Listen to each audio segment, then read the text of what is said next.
Thanks for coming, everyone. As again, if you need assistance with chairs or anything, there's more chairs in the corner. And we thank our cinematographer, John, for being here.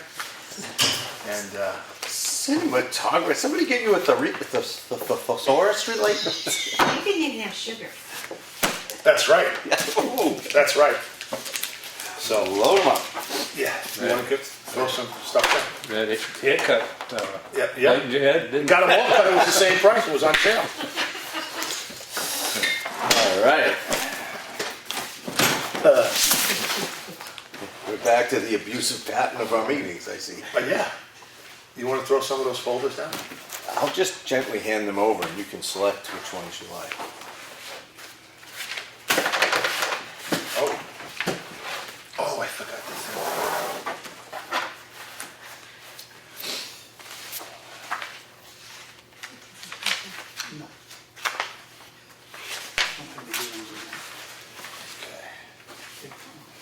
Only.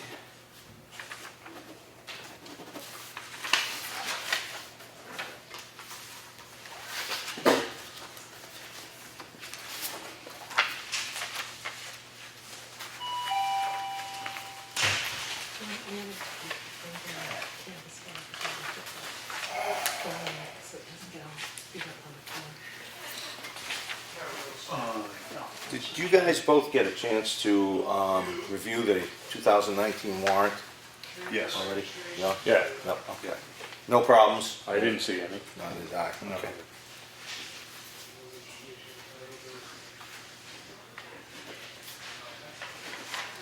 Okay, I'll do this.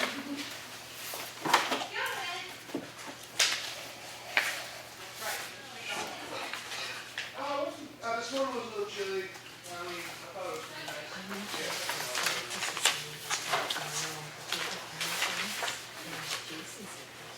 Yeah, I mean, I'm lucky to make it till 10 o'clock. That's a day off. It's just that time of year. Give this to Claudia. Go.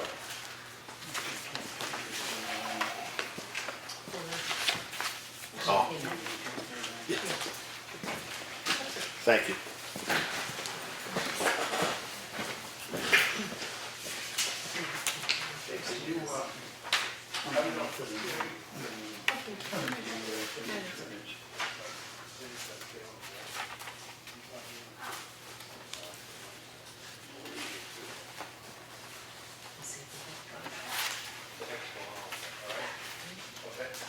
You got it.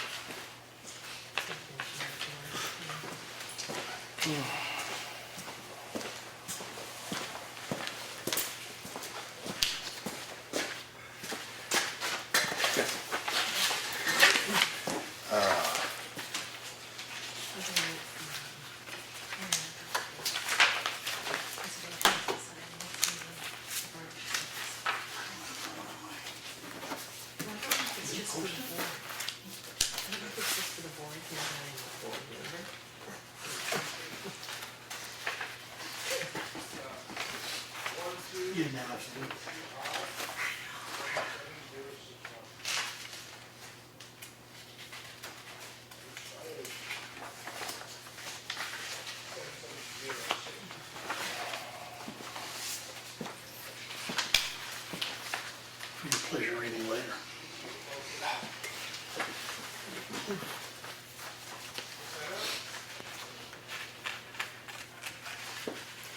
Yeah, I've been having a lot of pleasure lately with reading on that topic, so it's, could be a career move. Literally, if that passes, every town fails. It's in everything. When you start looking into it, what are we talking about here? Huh? Chemicals, yeah. Yeah, that are in everything. Anyway, we'll talk more later.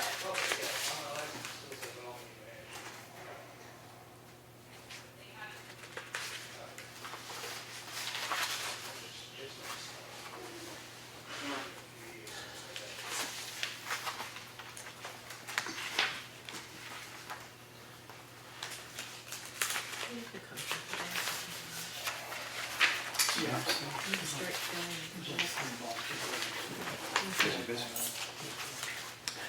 this is all I need.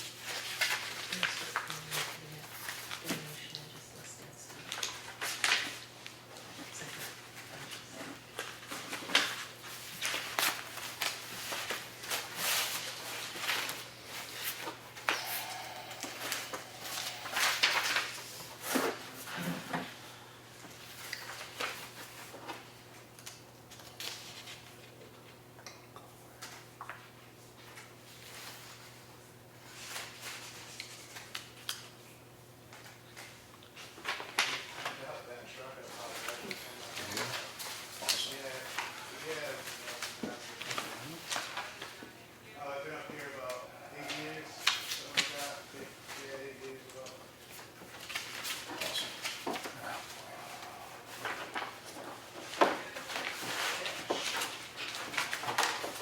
Still an old place. All right, awesome.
Signed it totally in the wrong spot.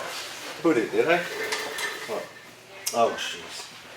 I don't know why I signed under here. Well, we can get another couple of pages, Yeah. just a couple of pages. Yeah, let me go grab that. Too much sugar. Too much sugar. There's so many follow-up comments, they're not gonna say anything. No? You can't when it's fat.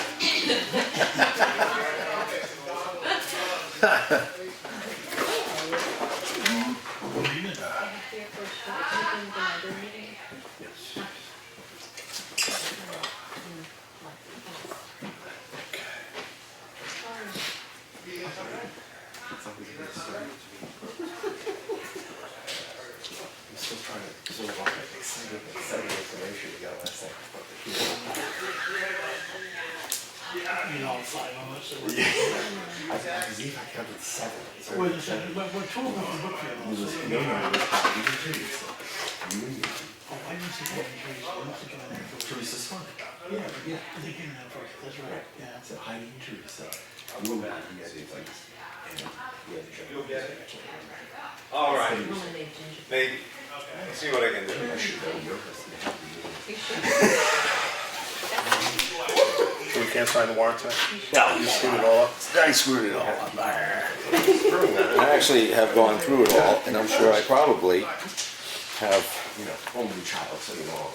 another one. Could have had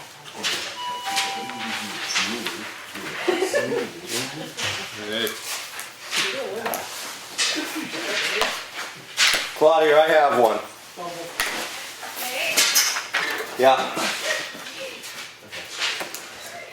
Although it says draft on mine, never mind. No. Crazy, it's foiled again. Frustration. Drat. When everything comes to a dead stop. Give me an interest. Where's the liquid white now, where you need it? No, he basically. You need more than that. Like I said, too much sugar. You signed wrong name. Wrong spot. I use the one I use on all my checks. It's just.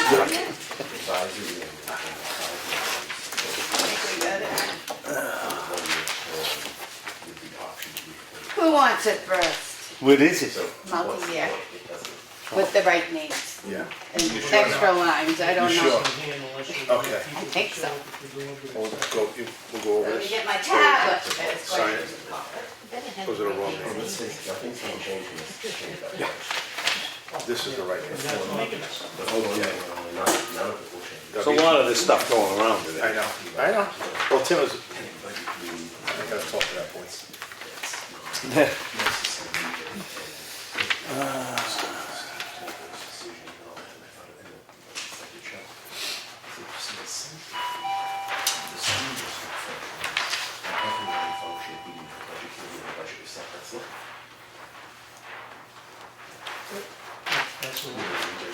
That's a lot.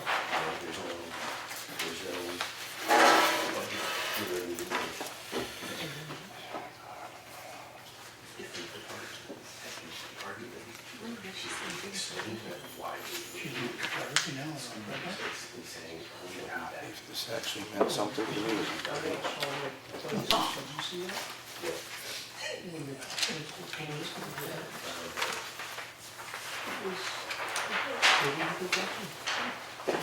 This is what you need.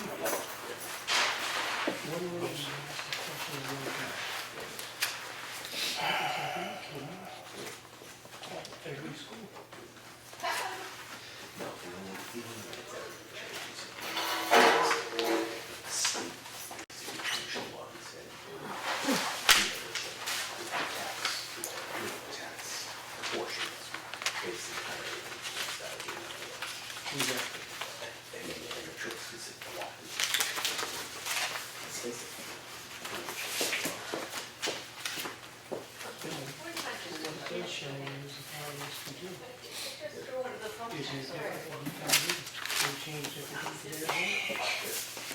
The chair would go out in front of it, right?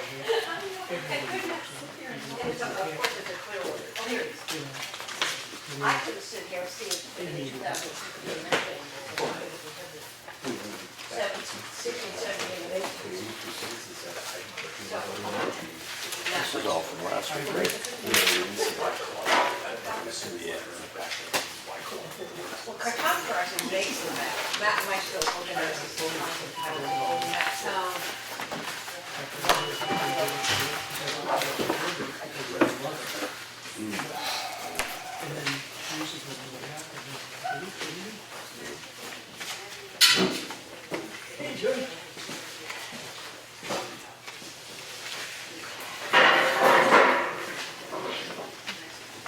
The original was 16, right?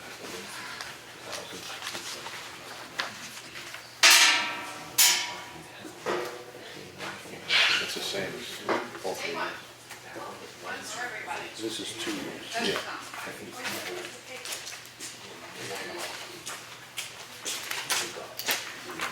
It's a down and dirty one.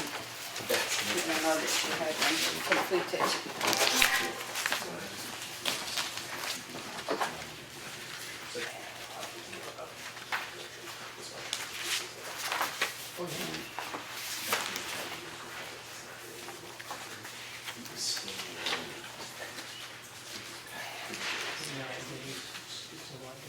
Obviously. In the last 6 years, we used to be, because the highest we had was 96. In the last 6 years, that was when we got the fire truck. So are we waiting for a new page for the warrant? Yes. Not gonna sign it tonight? No, you sign it.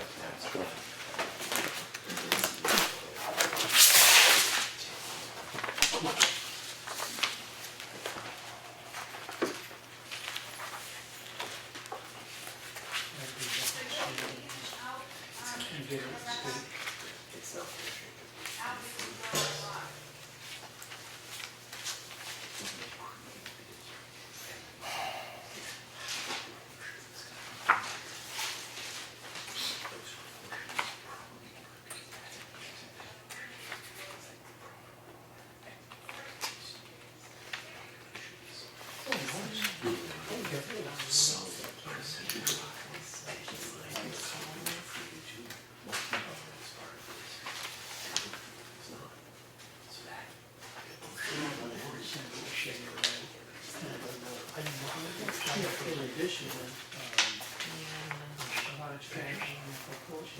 Yeah. Do you know what the heating bill was for? Shane's? Probably the, It should say on it. fine. I'll ask. Oh, no, not on that, it Yeah. should say on it. We get a bill for it, man.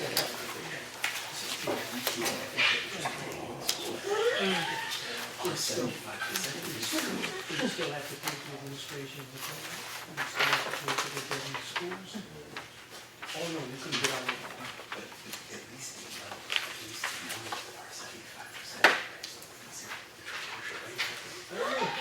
Hey, it would be ridiculous. I don't think we can get a big one.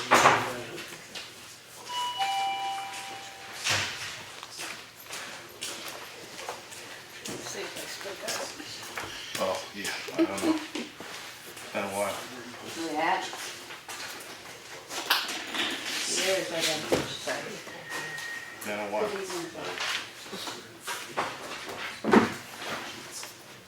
Oh, it says here, this hasn't blocked up before, it was a blockage, but it has blocked before. It has one. Yeah. The ash. I thought it was the feed, Yeah, it's the, pellet feed. yeah. It turns to power. It gets hard.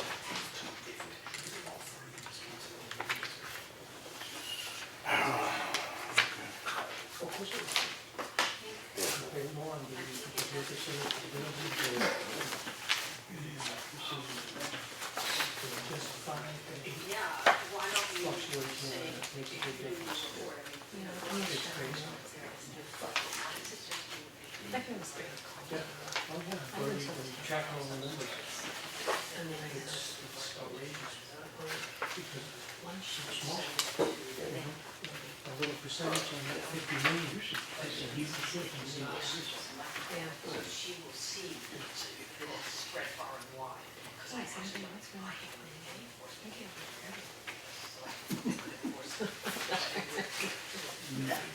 Oh, you heard that?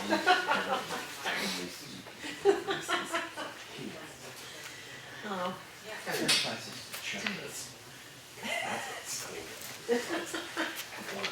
Of course.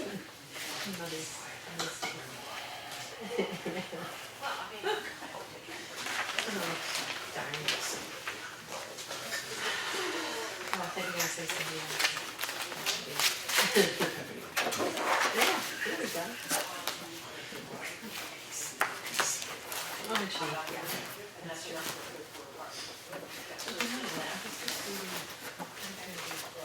That is so fun.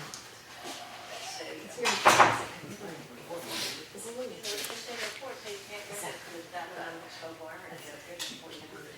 Remember, did we ask for these incident reports? I don't believe so. It's kind of nice, actually going out there doing stuff. Okay. Good. Yes. Oh, you asked for it? No, okay. Oh, you did? Yeah. Oh, there is? Oh, yeah, there is. Very nice. There's not a lot of information contained in it. But there's a lot of stuff you can't. Yes. Oh, yeah, right, exactly. I mean, Yeah. he puts what? It's very generic. Yeah. Yeah. And they have to be checked and I know, I'm gonna do this, I've never been in charge of a public building before, so. Yeah. It's the new. You don't want to push it. I talked to Ron. I talked to Ron. Hi, everybody. Oh, that, oh, yeah. Good job. Bye, everybody. Yeah, no, there's Is the stuff. camera running? Yeah. Hi, camera. For austerity. Yes, there we go. What's that? What, just, No. oh, okay.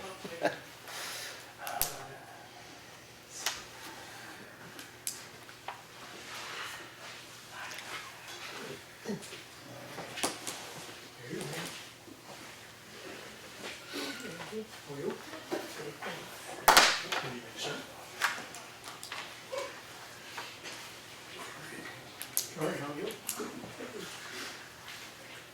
scholarship? And a scholarship? Oh, yeah.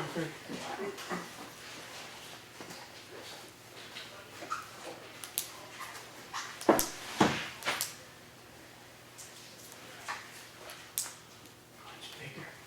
Damn, I almost got that one first.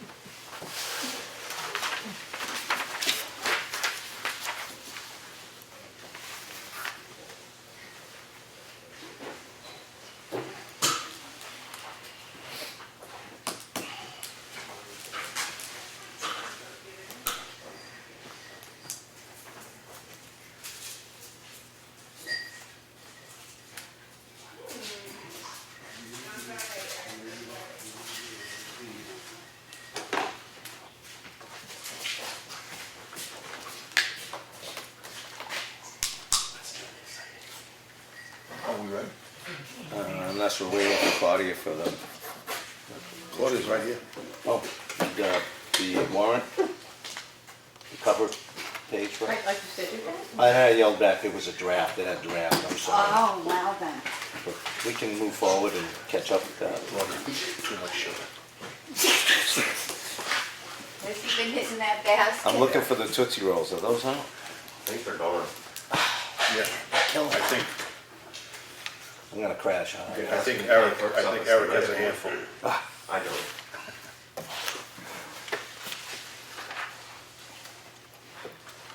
It's up to you.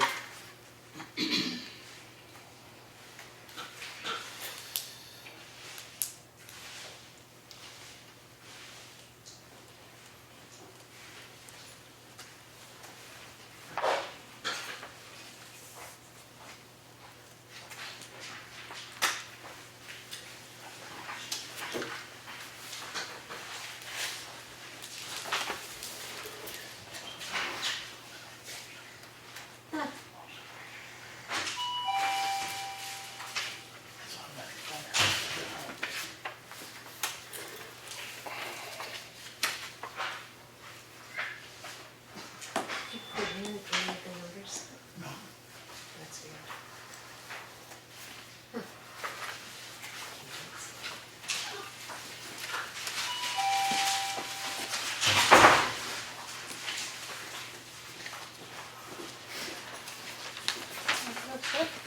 Thank you. Let me try this again. Try it one more time. 1, 2, third line. I don't know, she cut it. Oh, she moved them again She on me. moved them again. Oh, darn. Yeah, I'm gonna keep you alert.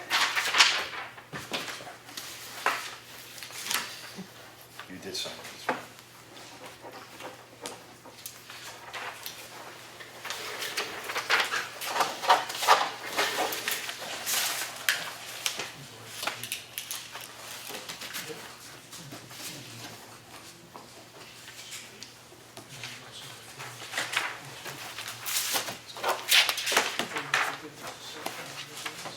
Next year, she's gonna put it in alphabetical order, screw you up again. That's what I said. I signed 6 things with my name was on the top, which I'm the new guy. So how's my name on the top? And I'm not on the top anymore. Ready? Yeah. Okay, could you please join us in the pledge? I pledge allegiance to the flag of the United States of America and to the republic for which it stands, one nation, under God, indivisible, with liberty and justice for all. Thanks everybody for coming. I just want to start off with the, that's done, okay, manifest. Make a motion to approve the manifest of $11,049.49. Ooh, I'll second that one. Any discussion? All in Yeah, favor? well, yeah, I'm just gonna, are we sure that's the right amount? Because that's extremely low. Like, what's missing? Tim did them this morning, so Okay, so the other shoe may still fall. I'm Okay. sure everything got paid that needed to be paid. Oh, yeah, I don't doubt it. I just, okay. Maybe that's People all the like money me. we had that we could pay. I mean, It's probably all the money we had that we could pay. no, we're okay. We could pay our bills. Nice. Okay, aye. All in favor? Aye. Okay, let's make a motion to accept the minutes of March 12th, 2018. Second. Any discussion on it? All in favor? Aye. March 12th, wrong date. What? That's- Yeah. I just printed February. that out. Right. That is You're wrong. new, so I take that. You gotta get back That's right. into the. that's That would have right. been March Gotta get 5th, back in right? the swing of things. That's, okay, I get it. That should be March 5th, right? No, Yes, it's February 5th, I think. February. I had it in my head, February.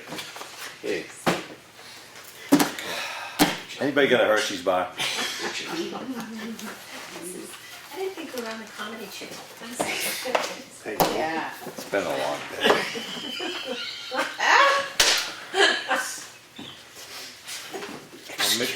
I'll make a motion to approve those minutes I too. gave that to you for Christmas.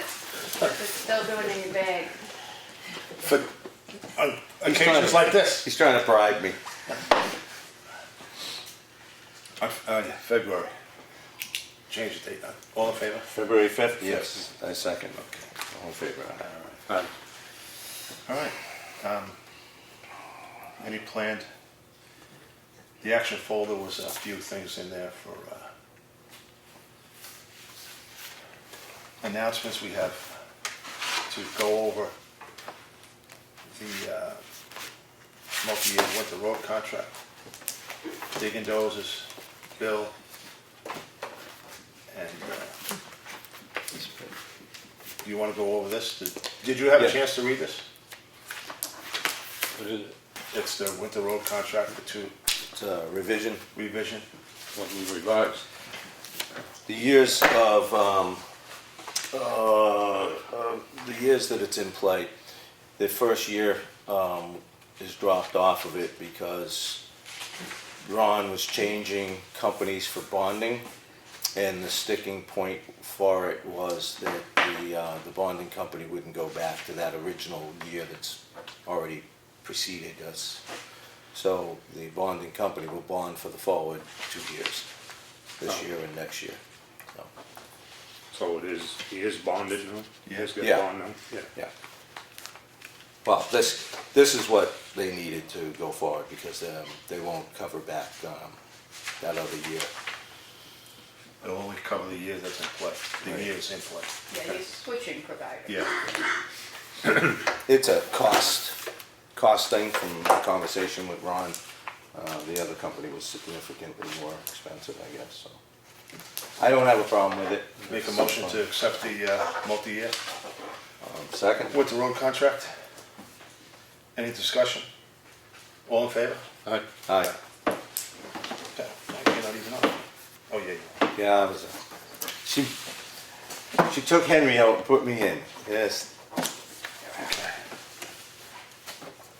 Here, I'm gonna let you sign it next so I can't confuse the situation any further.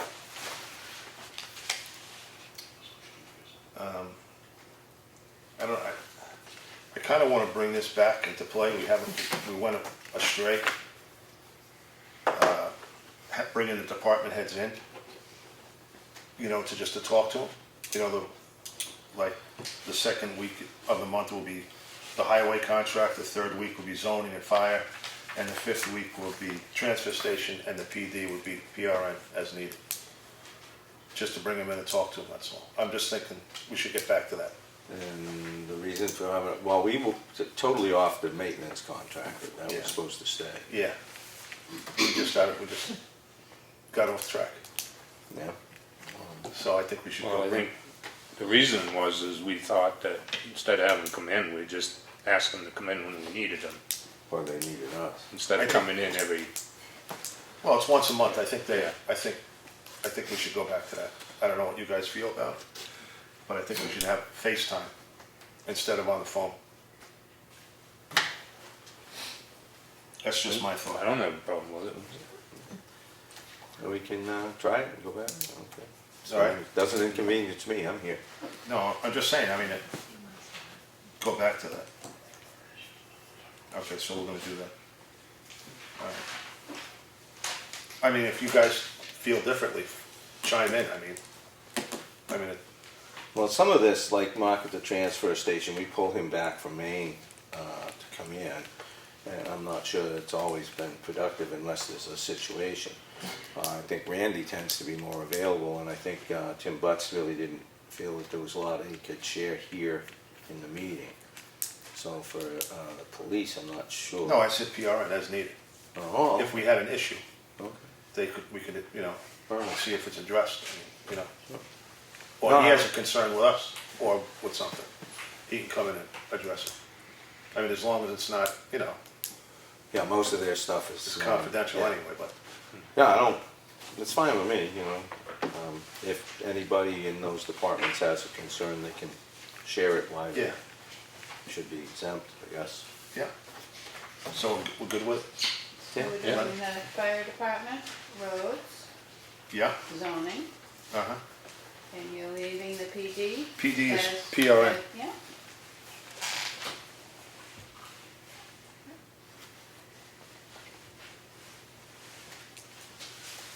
And the first week of the month, if one of those groups have something really pressing, because we're not scheduled for anybody, they can come in there. Come in the first week of the month. Did you have a specific week in mind for each of these? Yes, second week would be the highway contractor. Third week would be zoning enforcement and fire department. The fifth week would be the transfer station, but again, if he doesn't have anything, Yeah. I don't want to have him drive all the way here for 10 minutes Got it. from Maine. Yeah, And like I said, the PD is PRN, yeah. so, all right, cool. All right. All right.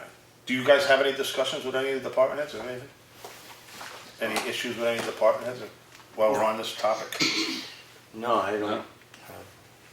No. Doing a good job. Yeah, all right. All right, we're gonna, now we have somebody on the agenda, I think, I know. Are we saving public comment to last, or did we, because we had it that way before, Okay, yeah, all right. so. Would there be a possibility to accept that tonight after leaving 10 minutes for a library trustee meeting? Well, you're here for public, not public comment, more or less, but town business, right? Yeah. Yeah. I think that's a little different, I don't know about you. Yeah, well, yeah, if he's got a role, Yeah. I mean, Yeah, the snowstorm made a rescheduled trustee meeting. Oh, okay. So, all right, Chuck Fuller, Snow Road. I actually sent it to the town office, and I also gave you tonight a document. At the historic town hall public monthly meetings, one of the things that came up in discussion is in collecting monies, not only through the town processes of warrant articles and other things, but public and private donations. We needed a couple of mechanisms to do that. Effingham Preservation Society offered to be the public donation capability. We discussed having a written document called operating guidelines, which is just really transparency, put down in writing, how we envision the process of work for us with the town. The trustees of the trust funds reached out to the Department of Justice and actually got some additional legal language on how they need to operate to be able to do their end of it in working with the town. So what we did is pull together a document with both the high level, here's how it works, this is what it would be, here's how it's transparent, plus that legal document. And we're asking you to review it because we would like you to sign it as well as Preservation Society and the project team manager, myself. do you need this tonight? No. Okay, No, what we're hoping to do is after the town, after the Oh, town okay. meeting, Yeah. basically have it in place, so when we start to ramp up, Oh. this is already there, and for anybody that wants to see it, we'll make it available from a town standpoint. Because we want to have those votes on the language change, on the trust fund and all that stuff in At the place. town meeting. Just jumping in here apparently. Looking at this, I've got one of the earlier copies, I'm hoping it hasn't been revised from this form. Tiny bit, based on the Department of Justice stuff, but Yeah, nothing major. Okay, And Claudia has the latest copy in the email that I sent to town.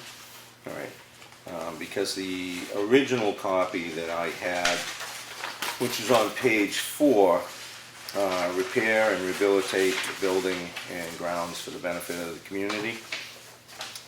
So that's under Appendix A, fiscal agent agreement.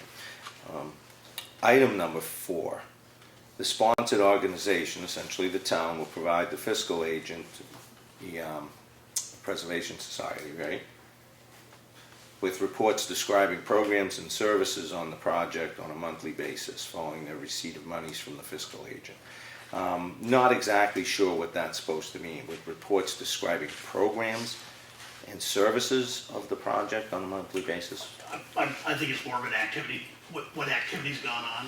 So myself is helping to manage that project. Right. Will basically provide you folks with a report, which you then will be able to give back to them.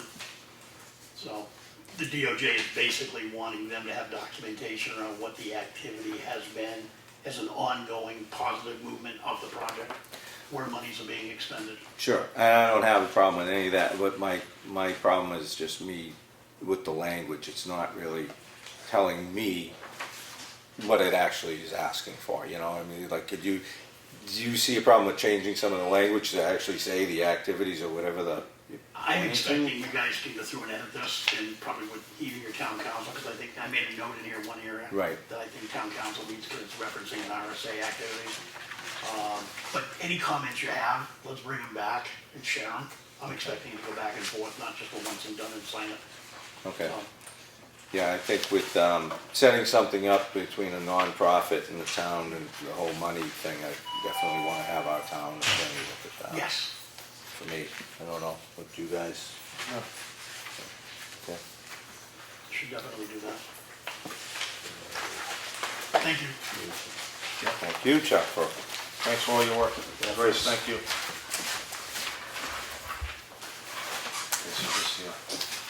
This is the latest one, though, you gave us tonight, right?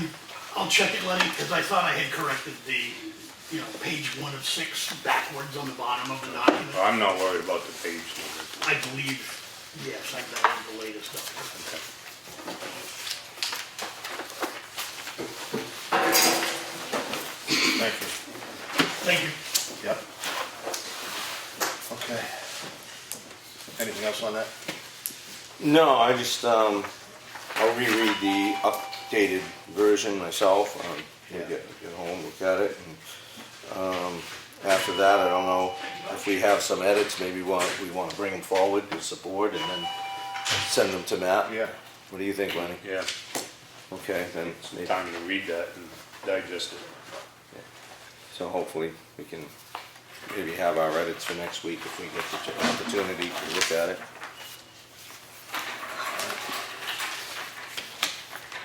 Gonna move on, I guess. Yep. Selectmen's comments. All right, Lenny, I know you've got a lot to say, being that you're our health officer. What's the deal with the water? It's not drinkable. Did you call DES or anything?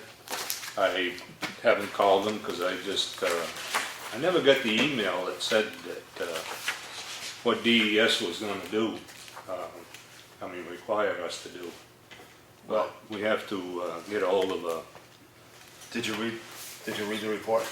yeah, Okay. the engineering, you gotta get an engineer to map out exactly how many wells are involved. Did we notify anybody? Did you? Because you're the health officer. I haven't notified anybody because I don't know who's in that 1,000-foot.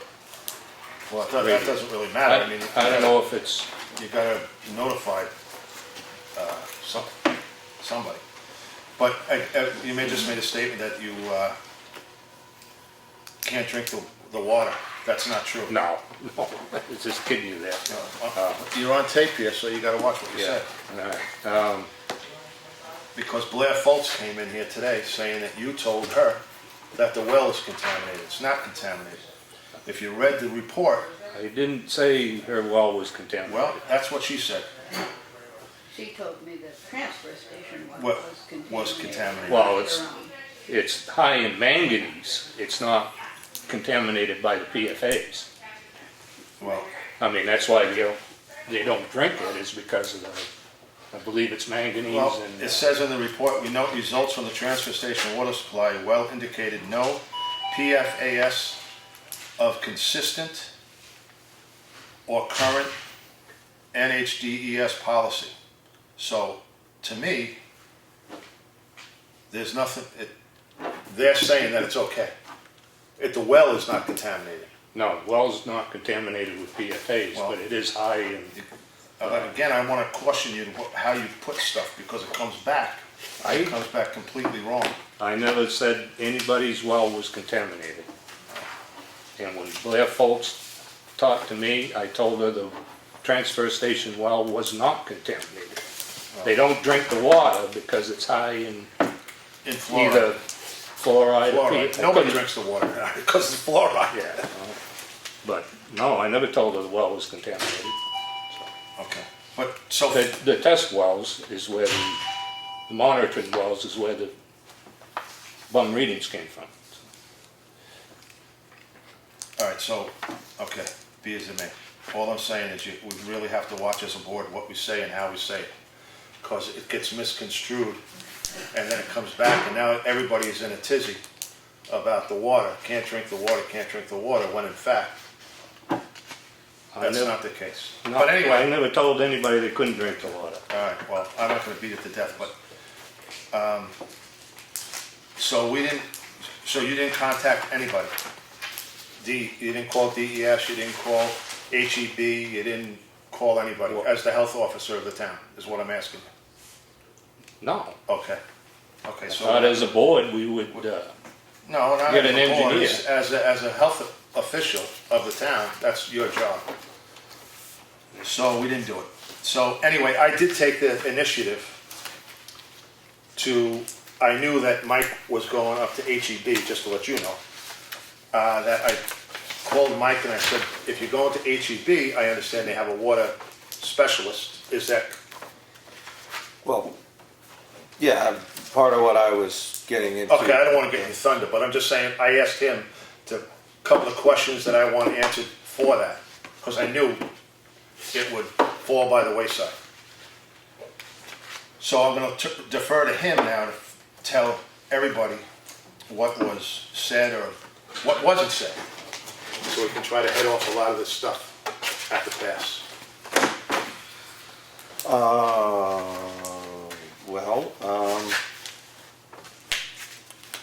Well, we got a notification from DES dated January 25th. And I believe that we as a board saw this on Tuesday, the 29th of January for the first time. I believe that's when we saw it, otherwise it would have been February the 5th. Claudia had mentioned that HEB has the resources the state would approve of to do some work for us on this, so she reached out. I know she talked to me and got a verbal agreement going right away after the 29th, or prior to the 29th, I'm not sure of the time frame there. So we got somebody, a company involved right away. The next thing was that on the 8th of February, I had some other issues that I wanted to talk to HEB about, so I included that in a request for a meeting. And at that point, the next time our schedules all intersected, that they had the people on staff available at HEB to meet with me, and my schedule was available, was the 18th of February, which was yesterday. And went up and talked with their staff. Unfortunately, the person who oversees the landfill water quality portion of this was called in sick that day. So we got limited answers, but we have, and I think it may have got sent, did it get sent, the contract to be signed from them or reviewed? I didn't see it today. I think that I saw something came late, so we might have that at this point. But in any event, we did discuss the report and the processes to go forward. So we tried to determine steps to be taken. And DES does have a website for their drinking water website, I believe it is, that the most asked questions can be found there in regards to this matter. So we need a receptor survey, as Lenny pointed out, 1,000 feet from the the well area, from the contaminated area. That receptor survey is essentially to get some data, so you need a certain amount of samples in an area to get the data. Tamworth, somebody presented, was 500 feet, and I have today reached out to Jamie O'Rourke, who is the DES coordinator for our town, different from Tamworth, and spoke to him on, did I have it correct as far as the sampling? Why is it 500 feet? Why is it 1,000 feet for us versus Tamworth? Tamworth's much more heavily concentrated populace, so there's more wells to test there. We don't have too many wells in the area of the transfer station, so we're going out a little further. So we asked the engineering company to do the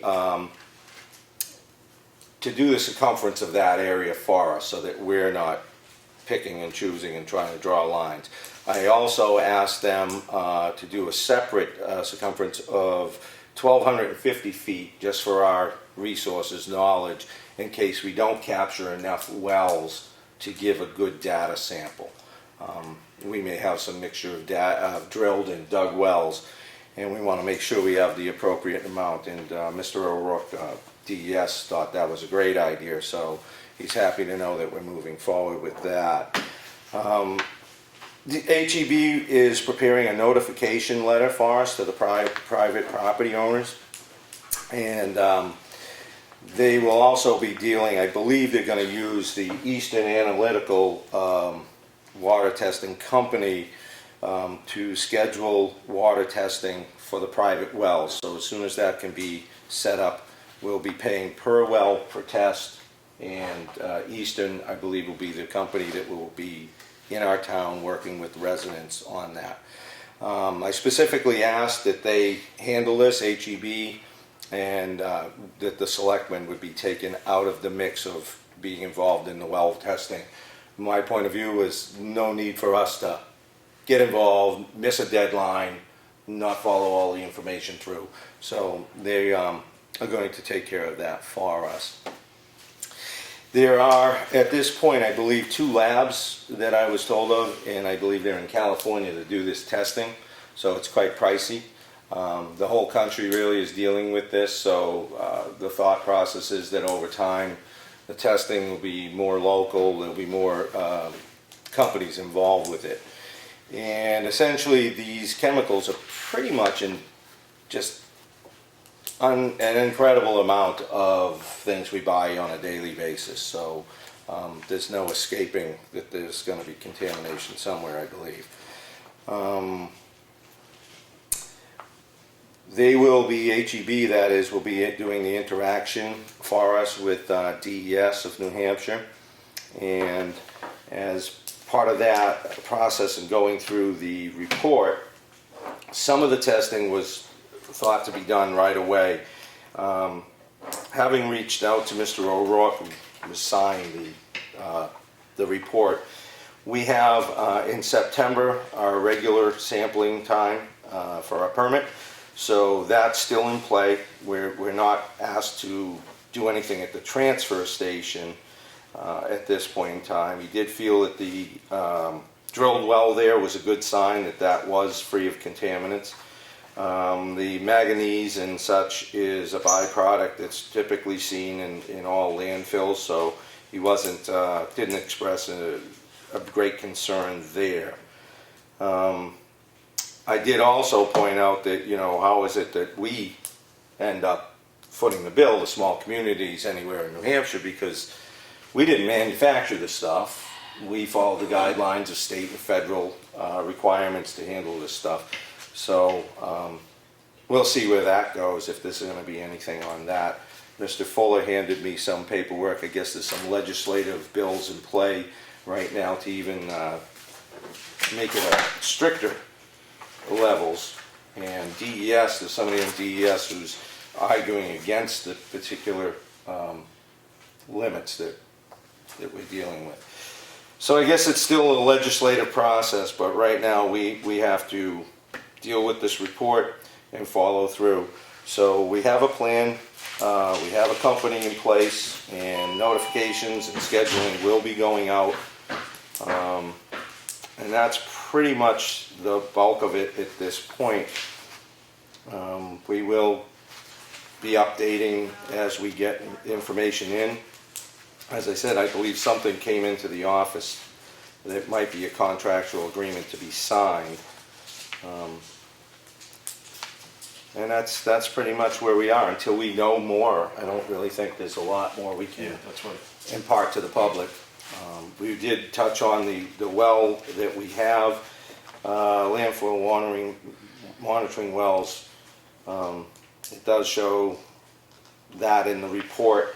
So this entire report is available at DES.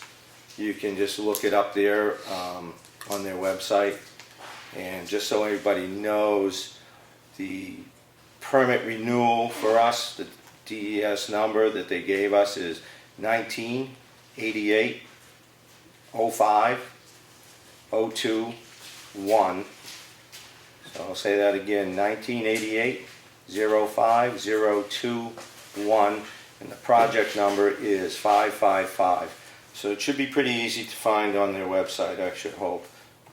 And everybody can read it for themselves. And just to stick in there, did you talk to him about the, while Randy's here?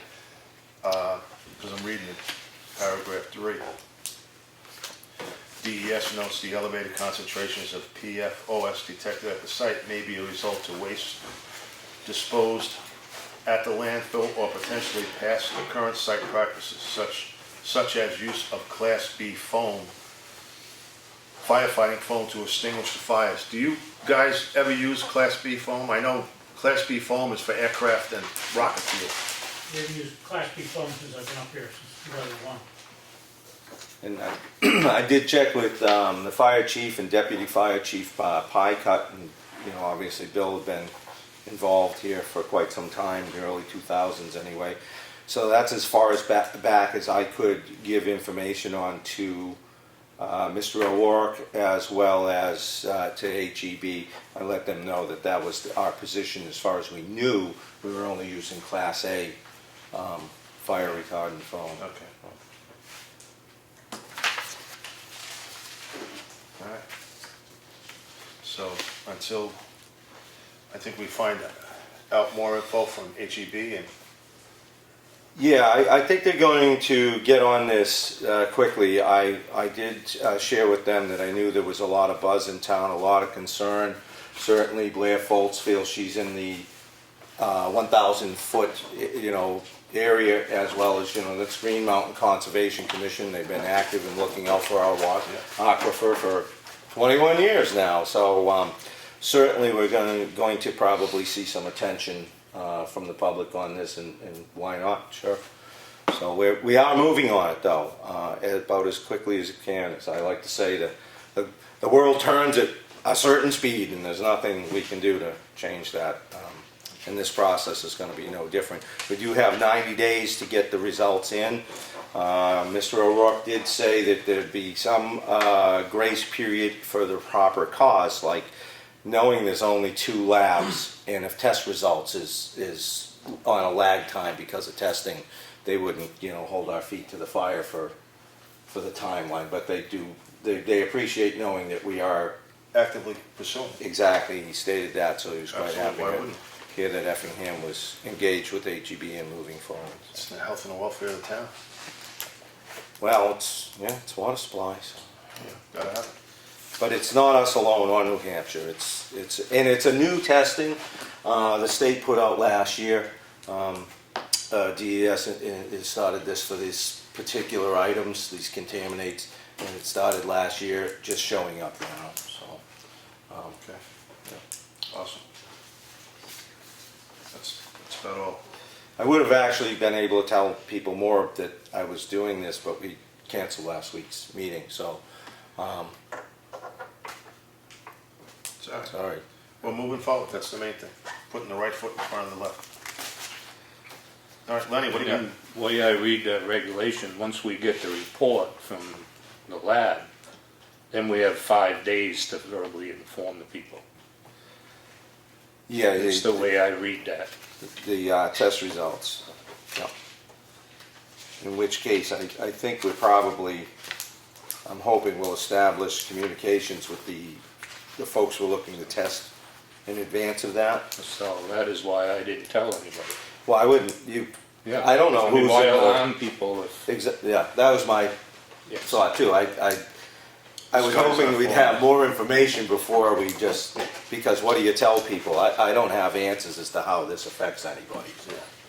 I didn't want to be the alarmist here. What do you got, Len? While we're on the transfer station, not an incident, but it could get quite bad. I'd get Randy, Matt called me, he had a water problem, and the water was up almost to the bottom of the oil container down in the storage shed down there. And the reason it's down there is because it got moved or run into it one time, and the top doesn't seal, so therefore the water and the rain gets in it. So, Well, here again, why didn't we get a new container? Why are we So messing with a busted container? well, that's why it's down. Yeah, I don't care where it Underneath. is, it's a busted container. Well, I mean, This is what I mean, I don't understand. Do we know the timeline, Lenny, when that got broke? Because Mark said it got broke in the movement. I don't know. He said he thought somebody put a strap around it or Yeah. something and tried to move it, but it sprung it, so therefore the top doesn't close. But this is the guy that from Clean Harbors that come to took the sample. Yeah. This is what he left, so, Yeah, we just got We finished have- with Clean Harbors. yeah, well, they have to test the oil before they'll suck it out. Did they suck it out? Not yet, not that I know of. Oh, they just took a sample of it? They just took the sample. Which is kind of a weird process, because I went down, and I must have missed you by a bit. I didn't know about it. But Mark had showed me the water levels for the catch basin on that were getting very close, which could cause a problem.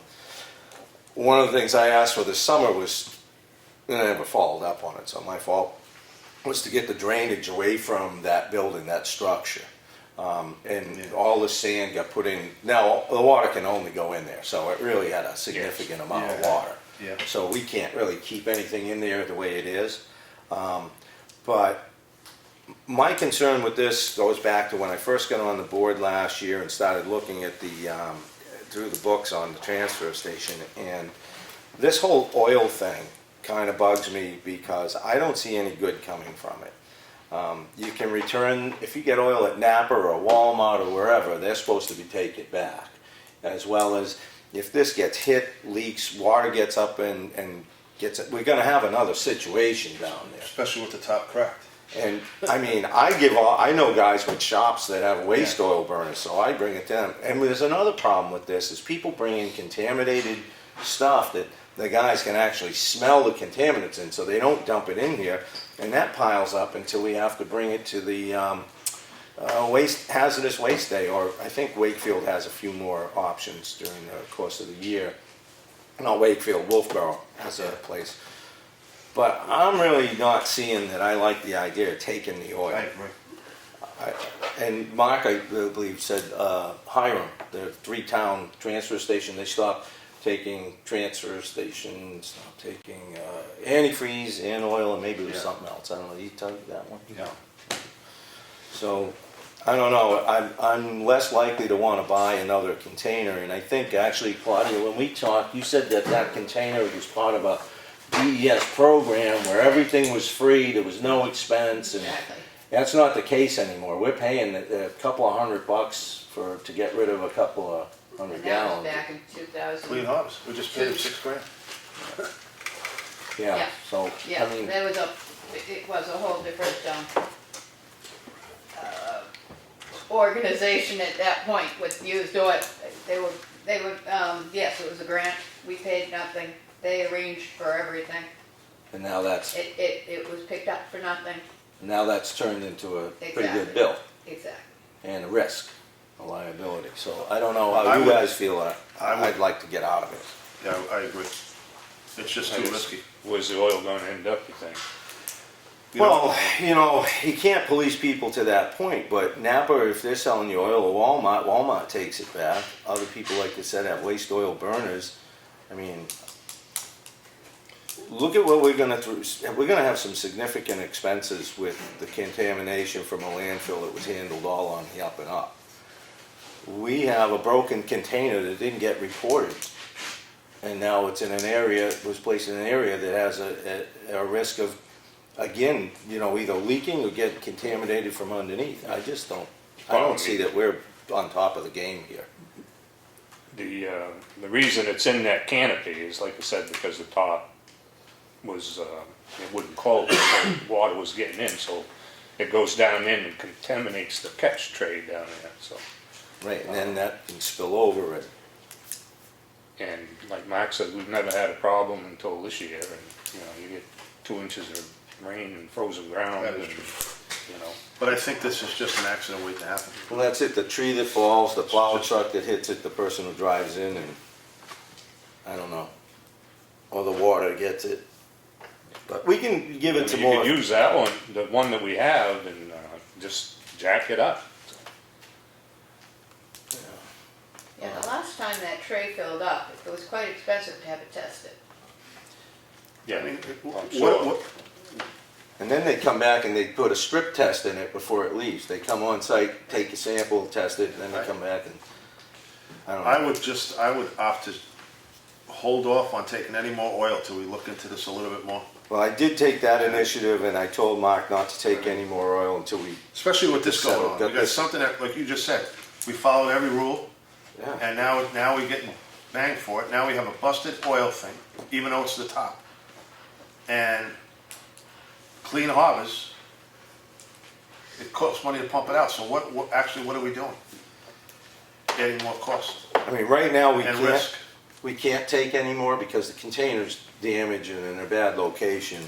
So we've got time to kind of Yeah. wrestle with this if we really Yeah, want I to. think we should give it a little give bit it- more thought. Right, you know, and, I'd like to see what Clean Harbors charges to empty that. well, they're the standard hauler for that, right?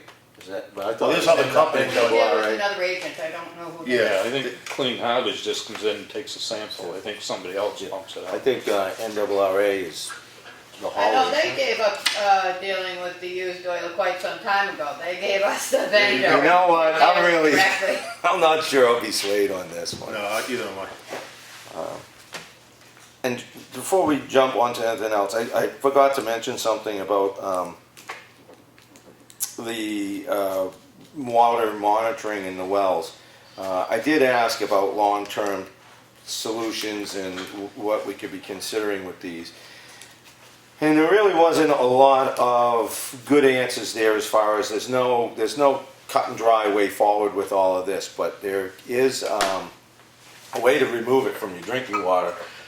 Granulated active charcoal. The same like if you had a hobbyist fish tank or something, I think it's basically the same thing. And I don't know how expensive those units are, but there's a way to filter out this. It takes it out. Just a side note on that.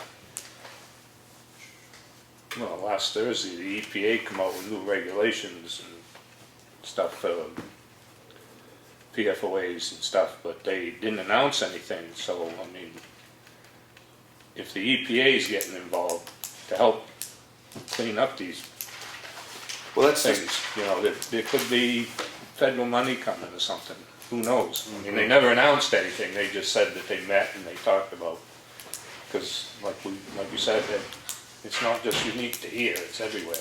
well, the standards that the state of New Hampshire is operating under right now is the federal EPA standards of 70. That number came from them. Yeah. There are other communities, I think Vermont has a lower number that they legislature put in place. And that's part of what I guess, there's a bill out there and it is possibly here. Looks like Senate Bill Espie 287, and then it has an FN behind it. Not familiar with that one. So there's something out there to make it even more restrictive. Yeah, it's 70 parts per trillion right now. So. I'm sure we'll be hearing a lot more on Yeah. this as the country wrestles with it. What else you got, Lynn? That's it for right now. Mike? Let's see, oil container, I had that one on there. One of the things I did this week is I traveled down to Concord and met with our town moderator, Susan Slack, on the issue of voting machines. She was conscious that there was some talk about doing away with the trust fund for that.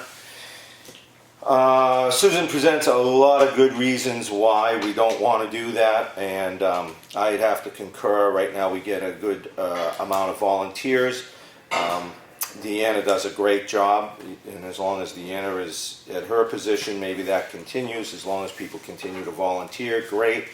But some of these primaries and such get quite a bit of candidates, quite a few positions that get vied for, and the poll workers are there basically from 7 to 7 and then come in and count, but many of them stay to count.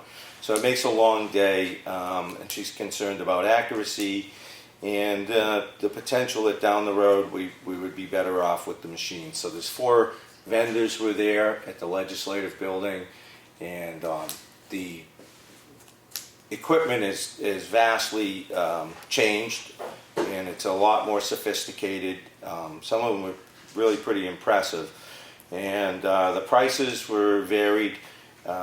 Maintenance level, if needed at all, was varied. So there's a fairly good outlay right now. It's not huge, but if you put it on a 10-year average of what we're basically paying people, I crunched some numbers, and you probably be spending about $5,000, just a ballpark number, more to have the machines. So Susan was looking further down the road, maybe in 3 to 5 years, and right now this competition has just entered the marketplace. These machines haven't been approved in the state of New Hampshire, but they are in use in other parts of the country. What's the average machine cost? Well, it's not hard to say. 2 of the vendors I didn't get to talk to about their pricing. One of the older technologies was $3,300, and they had like a maintenance program that was $1,000 a year. The newer one, the gal was saying hers were about $5,000 for the whole thing, and there essentially really wasn't a maintenance issue to be done, and that was the new technology. And there's various levels of they could program your ballots for you. The ballots do come from the state, so those are free. But like if you had a local election, or they could teach you, train you, provide you the information, and some municipalities do it to just, they go in and set it all up themselves. So I think it's going to come down. Like I said, the competition's really kind of hitting stride. I'm just a little concerned what happens if you have a snag during the election and the machine goes down. Well, the standing thought process here is not to buy one, but you have 2, and you continually hold one back. You only need the one machine. It processes extremely fast. So when you think of putting your ballot in the box, these things take like 4 seconds or less to start to finish. And there's a lot of things that trigger a ballot not to be accepted, kick it back out for some reason because you did something wrong, and you can override it and say, I voted for 2 people instead of 1, but I don't care about that, and you can fire it on. If you don't, you go to a poll worker. What I did is I did several things to kind of mess up the system, and unfortunately they didn't have it set up in a test mode where they could give you the results. It was like an election where you'll not see the results. And I was pretty much saying to the vendors, if you can't show me that the one that I just barely made a mark on, or I put in Bob, if you're not showing me how these things kick out and what's being recorded as a vote, I'm not in. So I just kind of pointed out to them that's kind of a flaw in the ointment when you're doing a presentation. But I don't know, they're in Hawaii and Texas and all states all over the place, and in New England, most of the New England states are using them. So Yeah, my brother-in-law works for a company that sells them and services them, and when they have an election, like he lives in Hudson, but they may say, well, you got to go to Plymouth and spend the night because they're gonna, in case there's something that's happening, Oh, so they have a guy on They site? have right there. Well, the machines that are in play now, they're no longer, in the state of New Hampshire, they're no longer manufacturing them. In fact, they're cannibalizing all the old ones for parts. But other, places in the country have already moved on, so. But Bill Galvin was there and Dave Scanlon, the Secretary of State and Assistant Deputy Secretary of State, who we talked to. So I don't know that we're going to hit the point in time when we're mandated to have these, but it's always a potential. I Oh, suppose. yes, I'm sure of that. So we're not looking to buy one now, but I think keeping the trust fund alive is probably not Yeah, a bad not a idea. bad idea. That's what Susan's position was as well. Okay, so that's voting machines. It seems like our civics awards have kind of fallen by the wayside, so I called up and got Tim Eldridge, and I asked him to send out notice to everyone that he could, every way that he could that would be involved, and to schedule us in for February 26th, 6:30 after our selectmen's meeting, because candidates night is the 27th at 6 p.m. and we usually have the civics awards prior to. So just a quick in and out, maybe some pizzas, and call it a night, and recognize those folks who put in the extra effort. Sure. Recognized by their peers for all that they do for the town. Yep. Okay, let's see, we got that contract revision. I did talk, and Dave Strauss was there to talk bridges with HEB with me. So we went through a number of things there with Chris Fournier. One of the things we wanted to do was reach out to parties that do specifically dewatering and the culvert work. It seems like they were included as subs, and there wasn't really a lot of work left for anybody else. So the thinking is maybe these folks can just do the job for us. So Chris is reaching out to see if it's still a repair is still a good option or a viable option. And Dave, I think, can attest that it did seem like that was the best way to go to get the best product for the longest time, was to get the repair and then bridge aid replacement. Other than that, there was some further discussion on the timber bridges, which I asked Chris if he would crunch some numbers for us and get us some a presentation together on all about the timber bridges. He's got two examples just in hand in the quick. That one, Lenny, is in New Hampshire, and where is it? Sunapee. And this one is not the design we would be looking for, but that's in New Hampshire, or in Maine, in Bethel. But those are timber bridges. The initial number was was thrown out, was in the 200s. It's originally was stated to be a 50-year bridge, but realistically, I think we're probably looking at about 40 years. The maintenance was not too bad, especially even the guardrails are probably an advantage with the heavy-duty pressure-treated guardrails to replace, and probably cost-wise as well. But it's encapsulated in the asphalt, so it has an asphalt deck going over it. And there's a couple of options for the one that Lenny's looking at now, which is depending on the span. It has different requirements. So they're going to kind of take a look at that at the same time as try to pursue the original repair. So anyway, that's just a little something else that's going on that hopefully bears some fruit. And I did quiz their civil engineer who was there as to if we wanted to see a price for services, if they would give us something as far as how paved roads are done, because there was some concern about the percent of slope on the last go-round.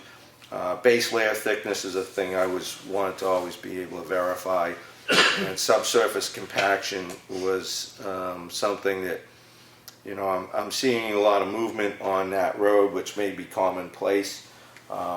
but maybe it's something to be considered. But the big one for me was definitely core sampling as we get into a softer area on part of the hill on the next leading up towards Range Road. So I just quizzed him and asked him some questions about how they address soft areas through reclaim and stuff, which is consistent with what I had brought back from some other interactions with other town road managers, or DPW managers, I should say. So they're just going to give us something on that. And then I did reach out to Ron Evans because of the mailbox attrition on one of the routes, and Ron acknowledged that they had some, fella that was fairly new running, plowing, and it was compounded by one of the truck that the person was used to running, because these are the larger trucks, was out of service and busted a bell housing. In fact, they just rebuilt the entire motor on that truck, and it's back in service. He will talk with that gentleman to, make sure he's going slow enough, taking his time, and taking extra caution. They do know about it, and they're working on being a little more proficient. Plowing schedule was a thing I asked him about because of being out and about during the storms myself. I noticed some roads hadn't got back to in the same cycle that I typically see them, in which case I guess they were down 2 trucks. One of the larger trucks for a short period of time, and then they had one of the smaller trucks was down for whatever reason.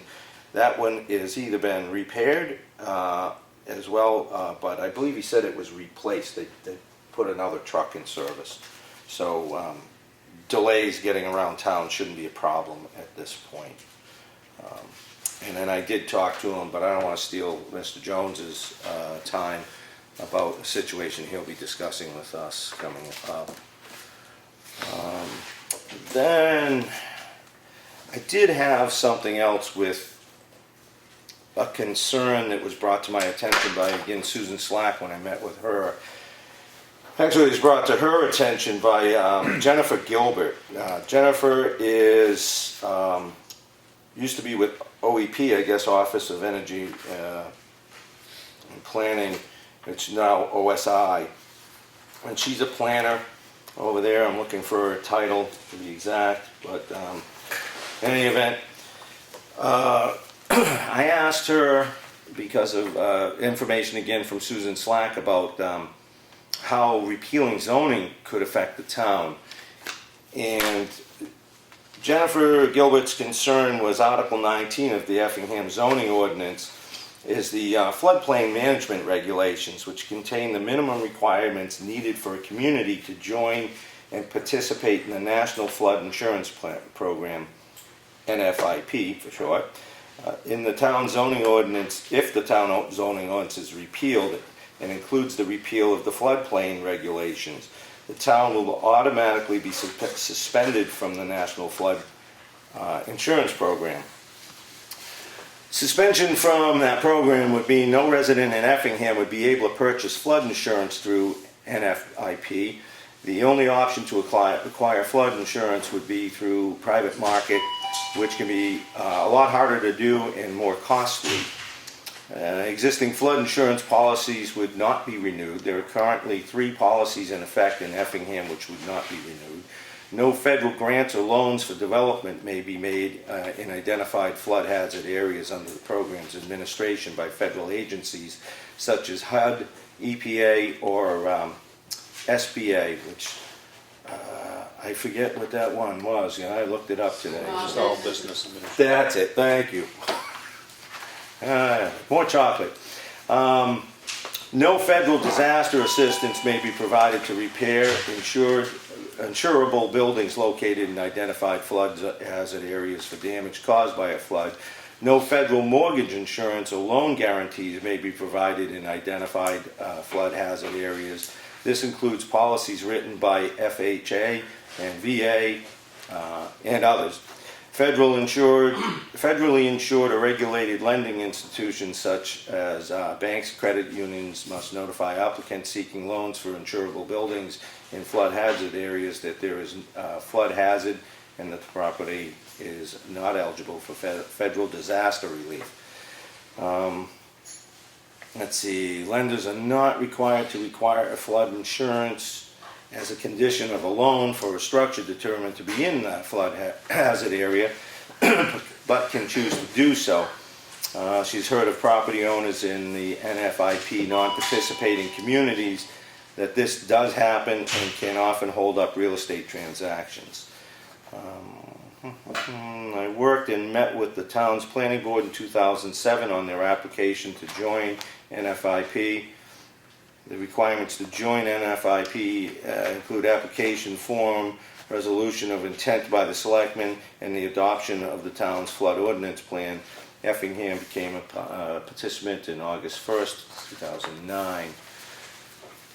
Let's see, what else we got? To view the, okay, this FEMA has the national maps for it.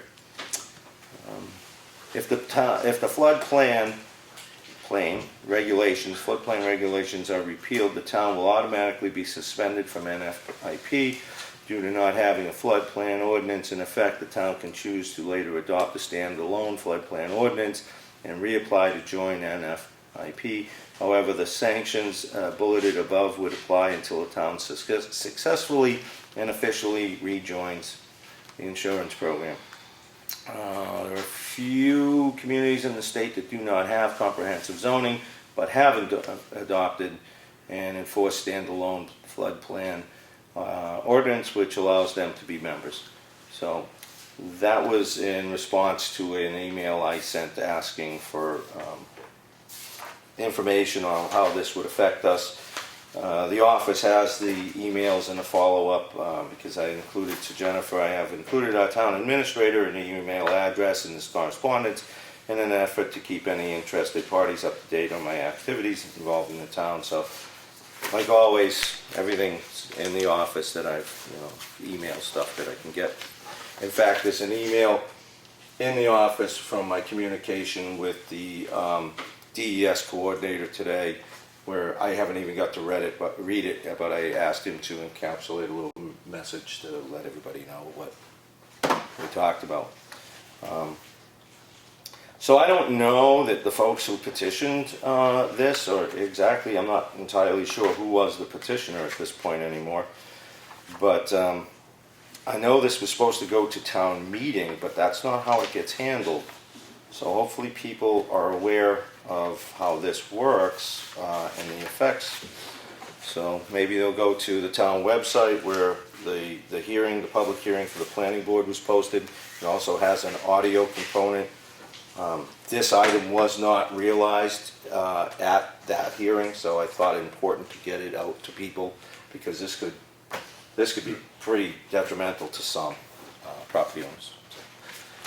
We were having trouble selling certain properties here in town. That's why we were, let's say, forced to participate.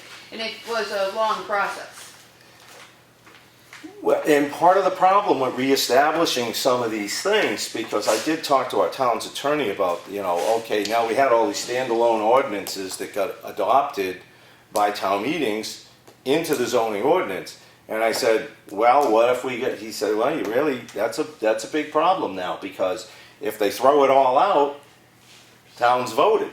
So you can't, it's going to be a project to try and legally piecemeal these parts back into our ordinances, because why can't we make them all standalone ordinances? My position is it's not a great idea, but everybody thinks for themselves, and we'll see what happens on the 12th. That's pretty much all I have. Actually, John, Lenny, I did have one other thing that had some input from people who work in paving that live in our town that have decades of experience. They hold pretty key positions in the industry, and I asked them to meet with me to go over the specs that we put out from last year, our RFP, and just see if there's something that we should have done better, or, you know, if there's something we missed. So those two individuals from town agreed. We haven't set a date yet. So if you guys would like, we could all do it, or I could just meet with them, get their input, share it with you, whatever you'd like. But I'll let you know when that meeting gets scheduled, so you can have that opportunity. I think it's nice to include people from the community, and there was some input from these fellows after the fact, which, you know, the first thing I said, I'd love to have heard this before, you know, we did the project. So they offered to be available, and I'm taking them up on it, and see what they have to say, if they can help us at all. You know, maybe there's things we just can't do because it's a numbers game, but we'll certainly take their input. That's all I've got for tonight. All right. Thank you. Thank you. Any new business? Lenny, got anything? Have you talked to Bob or Josh?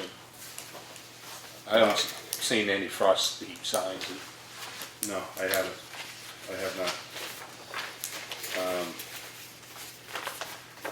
I can. I don't see what the, Yeah, I'm kind of leery on what's, I'm kind the of, roads are, it's hard to, I only see I don't know. half a dozen signs out on the state roads. Yeah, 153 is, It's one section. is that a class 6 road? I mean, it is horrible. Come on now. That's the wake-up road. You know what? I drive through Effingham on Effingham Town Road, so I don't have to go on that state You road. do too, huh? Oh, it's brutal. I don't know that we really need to post our roads. I think it's the state doesn't have a ton out there, and I think our roads, for the most, you're not going that fast that you need to be more. Otherwise, you just don't care. There's a couple. I mean, that one today in High Watch Road there. That's a surprise to anybody that comes along there. If they just, you know. Slow them down anyway. Yeah. But if all the snow and slush and everything bounces off everybody's cars, it's all snow covered right there. That's Jessica's law right there. It's clean that That's roof right. off. I don't know. I guess if you had specific areas, but to try and go out and blanket this town, I mean, it'd just be one sign after another. You just put one on every road and yeah. And what's the point of paying to have that service done and then taken down again? Sounds like a waste of money. Especially with those signs. Those signs don't last 30 minutes if it's a windy day. They're just not. But yeah, 153 is like driving on the moon. Oh. Well, I drove down with a 1,000-pound plow in the front and just a whole lot of sand salt mix in the sander. And some of those things, it's like, oh, did the wheels stay on? It's horrible. I don't know. I'll abstain from the process. I think we're fine. I'll go with whatever you guys want to do. It's a little bit premature anyway. Well, anybody that's driven the roads, they know where the bad spots are Yeah. usually anyway by now. So. Yeah, that's for sure. If they don't. This is our way of supporting the auto industry. Buy a new car. You need one. Yeah. I know, What else it's got, terrible to say. That's all I got. What else you got there, Mike? I may have forgot to ask the office for something. Claudia, CIA cartographics, HEB could use the access to the tax map files, at least the ones around the transfer station. You may need the whole bigger one so that they can do the circumference, the circle, put that out. They're gonna base it off of that. Can you see to that? They are on the website, aren't they? Oh, are they? Wonderful, then I'll Defer to the website. right, I'll call them up and see if that meets their needs. They're also significantly out of date. No, they were just updated. Oh, were they? Oh, okay. I was not aware. Thank you. Okay, then I will send a message to HEB Engineering on that. Great. I think I'm done, John. We'll go to public comment. Who do we have? Oh, Mr. Jones. Mr. Jones. Yeah. Am I good to go? This is something, this last storm particularly, but it has happened once else this winter, where this, I don't know, when was the last storm? Last Tuesday, Wednesday, whatever the heck it was, I've lost track. At 7 in the morning, for a storm that started at 6 the previous evening, my road had not been touched once. And I couldn't get out of my road. And I was a half an hour late for work. I'm lucky, I have a very understanding boss. My bigger concern would have been if someone had needed to get in, like an ambulance. I had to call the person who plows my driveway, who happens to be Mr. Cahalane, and have his person come and plow my road so that I could get out to go to work. When I got out, Ironworks Road had been plowed. Now, I understand from what you said they were down trucks, and that's fine, but if they knew they were down a truck that was going to be doing that little road, and they came down Ironworks Road with a big truck, it wouldn't have taken them 5 minutes to come down my road, just one through to the thing and back out and all that. I don't need it to be pretty, I just need them to break it once so that I can get out. Like I said, it's not the only time it's happened. There was another storm where it was even longer than that before they came down the first time. I know I'm one house on a little dead-end road. I know they do it with the little trucks generally, not the big ones, and that's fine. I'm not expecting to be first. I did note that usually if they have plowed my road, it means they've hit the municipal offices and the fire stations first.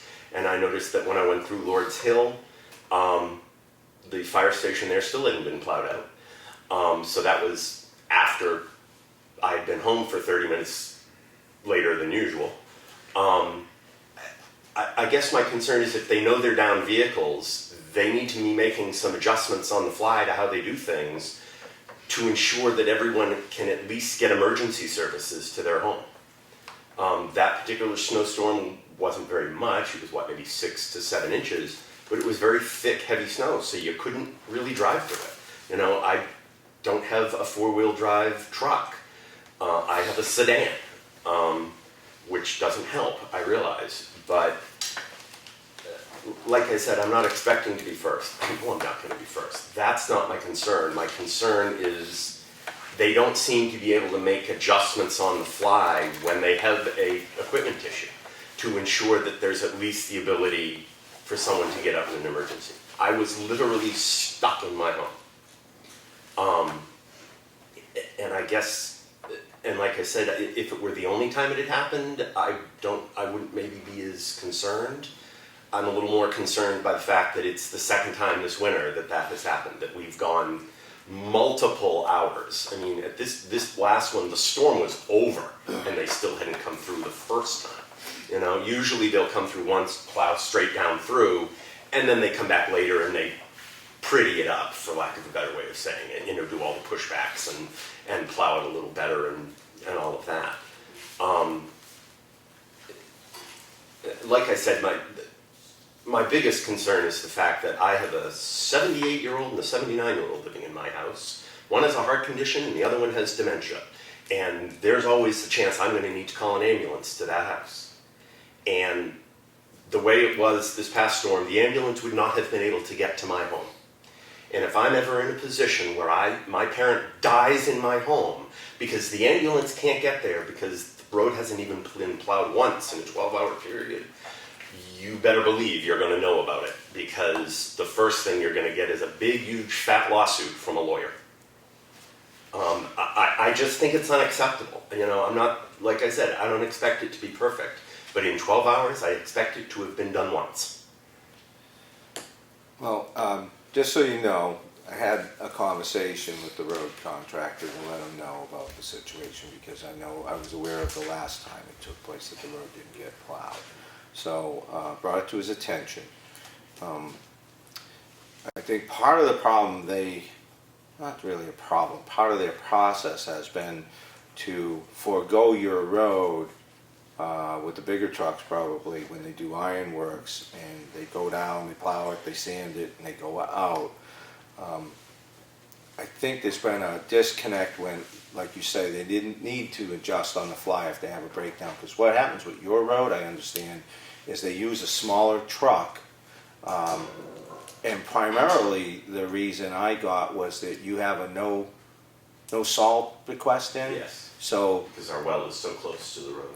right, so they dedicate a truck to go back that area because they don't have anybody on the northern side for the most, I guess, with straight sand. So they usually dedicate, so that truck must have been the failure truck that broke or whatever, and they didn't pick up the slack for some reason or another. But I brought it to Ron's attention that this is the second time your road has been neglected. So for whatever it's worth, he's been informed. You know, and usually the sanding part isn't an issue. It's more of the, you know what I mean, like. Yeah, I think, but the drivers, they may have had a miscommunication by, and maybe it was the driver's now gone and your road didn't get, because they typically aren't gonna run that road because of the mix. Right. Or the salt. So, again, brought it to his attention that, you know, the road didn't get covered, so hopefully that won't happen again. At least they'll make a pass down there. And I'll touch base with him again after having this conversation to And like I said, I know in the past with some of the bigger storms, they have used the larger truck to come down just to go straight down to the end, and then they back out and they continue on their way, you know what I mean? And that's all I'm really asking, you know what I mean? That the pretty part can come later. I don't care about the pretty part, you know, I care about the access. One part of it is, yeah, I need to get out to work. I gotta be able to keep a roof over my head.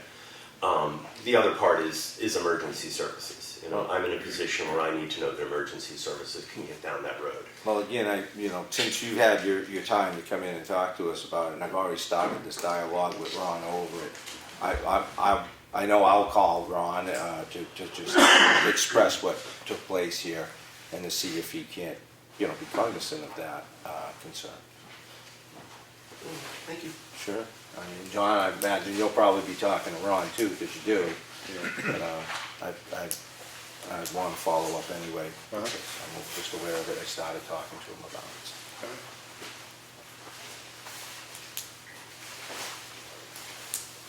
So we got, That's it for me. Lenny? Yeah, good. Looks like we have non-public. You do? I don't know. Bold print there.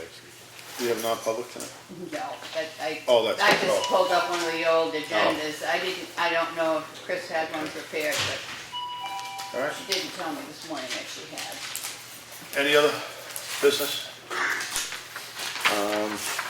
I'll just throw this out to you because I don't want it to go overlooked. November 7th, 2018, we did have a annual report on the post-closure landfill, which does have some recommendations for needed repairs in there. They're small, they're minor, they can't be done until we get the warmer weather, but we should know that there's some service maintenance to be done. I'll keep it with my stuff for the transfer station, but so everybody still keeps that in the forefront of their mind, as we're gonna be down there a lot. All right. Any other? Lenny? Oh, Randy? It's the third Tuesday you want to report. Town business. Town business, yeah, go ahead, go for it. The radio grant, the radios have been ordered. We're getting more than what we asked for. Just by going with the town procurement policy, we got 3 estimates, and we got to pick and choose what we wanted. Okay. So we're gonna go with Kenwood instead of Motorola, because the Kenwood portables are like $800 cheaper per portable.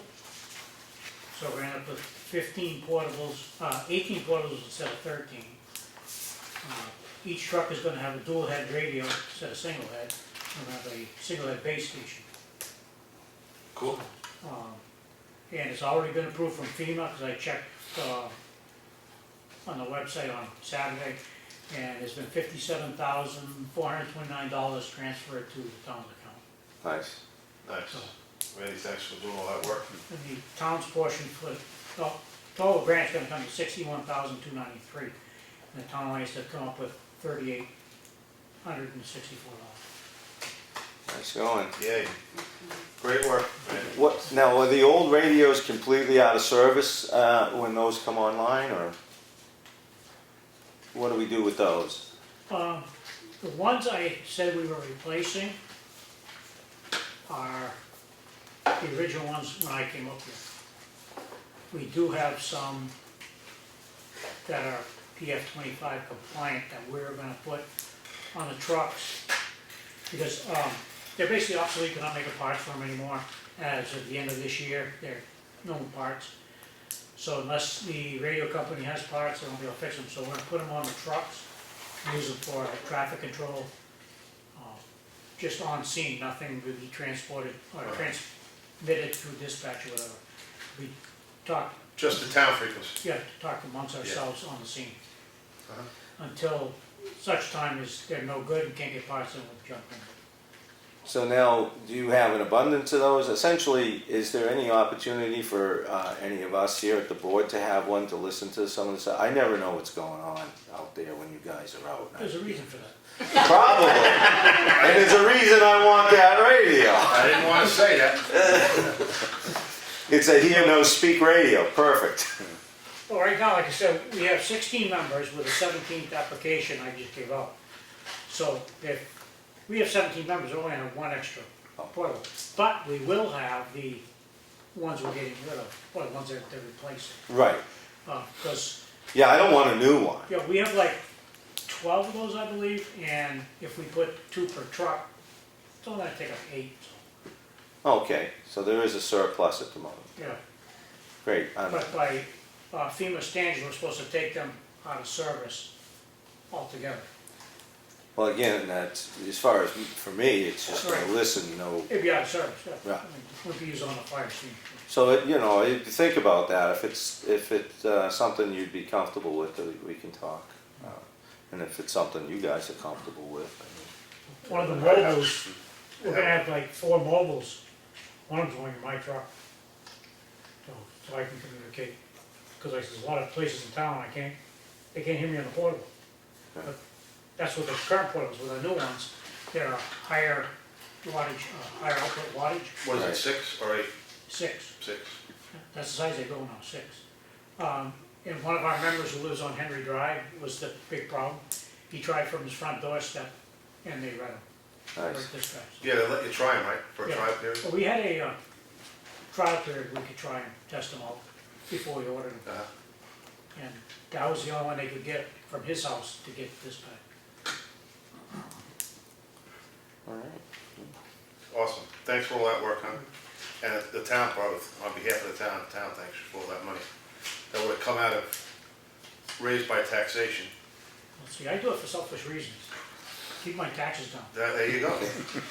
Be as selfish as you want. Yes, exactly.